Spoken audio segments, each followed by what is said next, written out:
Кога се одлучи веќе да бидеш уметник, да бидеш театарџија, зашто баш пантомима? Од каде идејата да... Затоа што пантомимата е едно парче од мозаикот на театарот. Јас не се одлучив да бидам строго пантомимичар, туку да бидам некој кој што знае и пантомима. Многу ми беше интересно затоа што е еден многу специфичен, маркантен израз кој на сите нас ни влијае многу невообичаено кога ќе го видиме, нели?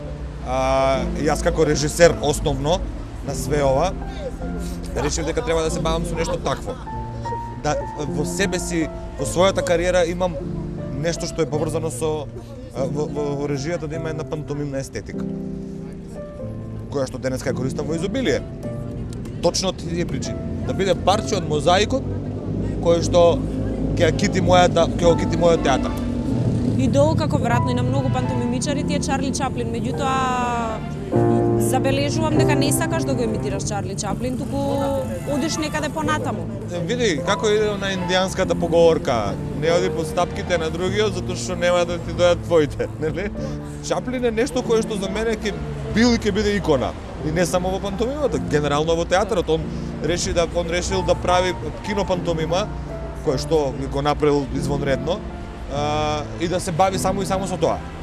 Во подоцнешните години од животот нормално продолжува да се бави со и строга драма, нели? Но почетоците му се баш кинопантомима, но многу, не само пантомимичари, на многу луѓе Чаплин им е еден од по влијателните артисти кои што точно ги насочуваат кај треба да одат луѓето, затоа што тој ја има според мене не точно напишано формулата за театарот, а тоа е најкраткото растојание помеѓу две точки. Точно го има тоа напишано. Таа е мојата формула за театар, веројатно е за многу други, но не сакаат да си ја признаат.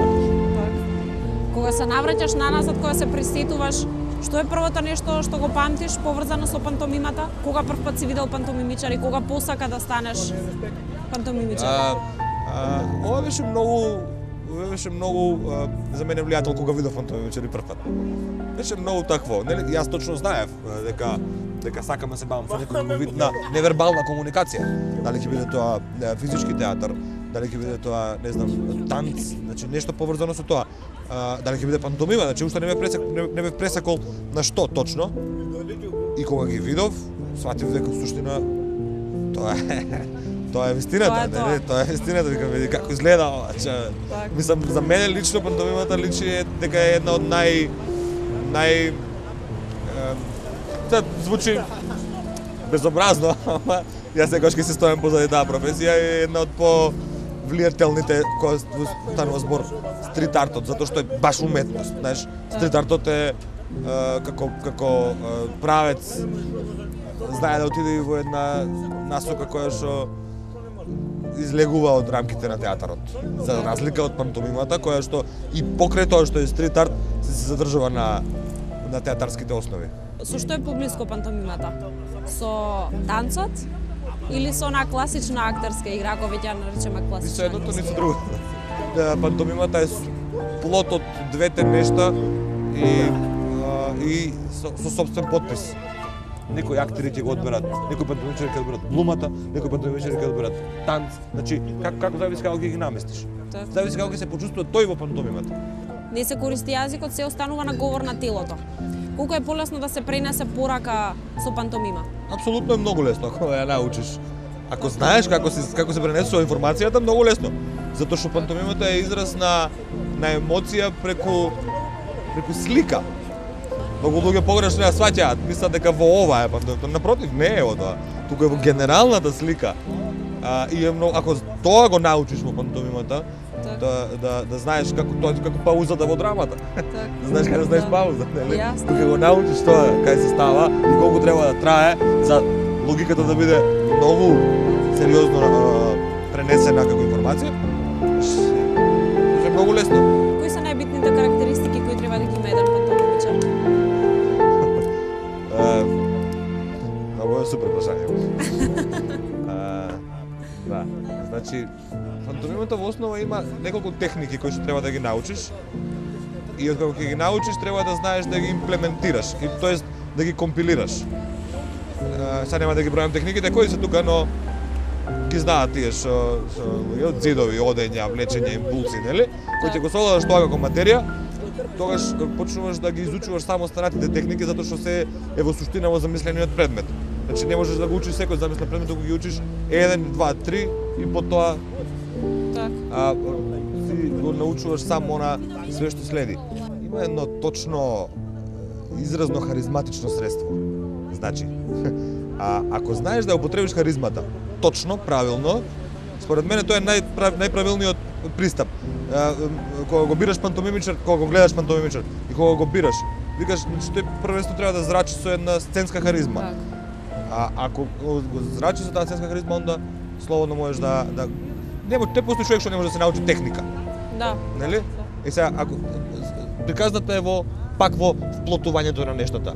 Колку постои харизмата во него, она негова сопствена харизма која што тој ја содржи во себе, толку се близи се содруваат техниките, тој ги спојува и од тука понатаму следува изразот. Колку ние се познаваме, толку добро соработуваме, толку не е добро шоуто. Јас и Дарко сме супер многу блиски, приватно сме многу блиски и не си ги ставаме приватните вешови на работа, но точно знам од приватен карактер каде како ќе настапи и постапи и сум спремен за секоја негова, и тој за мене сигурно, за секоја негова постапка и е многу важно да го знаеш тоа кога што точно ќе направи, за да сето тоа слеано функционира, и нормално кога влегуваме во импровизација, а тоа луѓето општо не го приметат. Претежно настапувате без никакво сценарио или со претходно подготвено сценарио? Точак. Со кај се да не осетам. Доволно не точак. Таа е таа информацијата, што зборам. Точак. Една слика, една рамка, таа е целова информација, пар екселанс. Од тука понатаму со точак свашта бива. Зависи кој како е креативен. Кој е твојот впечаток? Мојот впечаток е дека сепак пантомимичарите во Македонија се редок кадар. Веројатно благодарение на фактот што нема факултет нема катедра за тоа на ФДУ. Приморани се тие што се интересираат за пантомима додат да студираат негде на страна, еве ти на пример во Софија. Жалосно е тоа што нема таква катедра, штета што нема таква катедра, затоа што не сега дека пантомимата е вау, што не, но е еден озбилен едно озбилно парче од театарската уметност, која што во секој време треба да биде присутна секогаш на сценските уметности, катедрата за сценски уметност. Ја лично не можам да се бавам со тоа веќе. Не сакам да се бавам со тоа веќе. Доволно пати понудував, доволно пати имаше некаков одговор кој што не би го да го одговарам сега овде. Не можам да се бавам со тоа веќе. Мислиш дека граѓаните се заинтересирани за пантомима? Мој впечаток е дека сепак ги интересира, ама тоа е одговор за неколку години, кој што ќе ти го давам од сега. Немаш да ти одговорам сега одма на ова прашање. Затоа што тоа е исто како кога формираш театар, еве сега ние отвараме театар наш. И јас секогаш им викам на луѓето што работиме таму, значи првите одговори очекувајте ги после година дена. Ние година дена сме во транзиција, мораме да се наместиме кај сме. Да. Не знаеме кај сме, нели?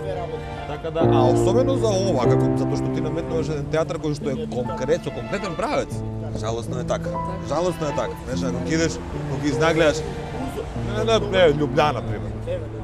Ајде да направиме дека споредба, си настапувал на повеќе фестивали низ Европа. Да направиме една споредба како е за интересот, како е во Македонија? Тоа е приказката што ја зборевме сега. Значи, таму имаат една култура на таков театар. Затоа едном годините ни требаат. Не е една, години и години. Години, да. За да се постави тоа у нас еден здрав, стабилен темел и тоа функционира како фабрика. Нели? Да извезува кондури. Така е. И таа навика стане бренд, препознатлив, кој шо луѓето ќе одат без разлика што има таму. Значи нема споредба, ние немаме таков театар. Словенија, Чешка, Италија имаат, Шпанија, Франција. Таа струка потекнува и од таму, точно од таму, таа театарска, нели? Така да е неспоредлива споредбата. Нема споредба. Не споредлива споредба, како се